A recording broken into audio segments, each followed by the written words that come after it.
श्री कृष्ण का गोवर्धन पर्वत उठाने की कहानी आप लोग जानते ही होंगे, पर क्या आप जानते हैं कि ये श्री कृष्ण की जो कहानी है वो 56 भोग जो उन्हें लगाया जाता है ये उससे संबंधित है। भारत में दीपावली के अगले दिन गोवर्धन पूजा की जाती है। लोग इस दिन को अन्नकूट के नाम से भी मानते हैं। गोवर्धन पूजा करने की सबसे मेन वजह उससे जुड़ी हुई भगवान श्री कृष्ण की गोवर्धन पर्वत उठाने की कहानी है। इंद्र लगातार 7 दिनों तक मुसलधार वर्षा करते रहे।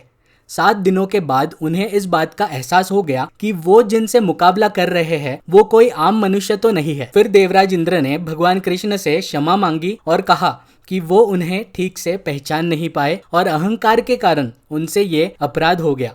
इस पौराणिक कथा के कारण ही गोवर्धन पूजा की जाती है भारत में। तो हमारे ग्रंथों में कहीं कहीं पर ये हमें उल्लेख मिलता है कि भगवान श्री कृष्ण ये दिन में छोटे छोटे अंशों में कुल 8 बार खाना खाते थे।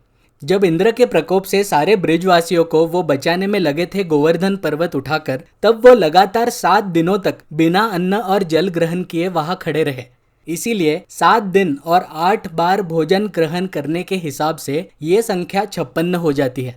इसीलिए भगवान श्री कृष्ण को गोवर्धन पूजा के दिन 56 भोग का प्रसाद चढ़ाने की विधि है, जिसका अपना अलग ही महत्व है कृष्ण भक्तों के लिए।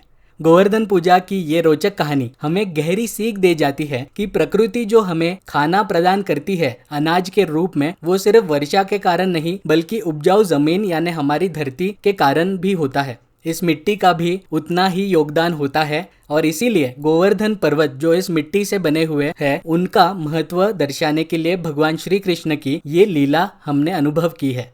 और ये भी सीखा है कि जीवन में गर्वित होकर कभी भी जीना नहीं चाहिए।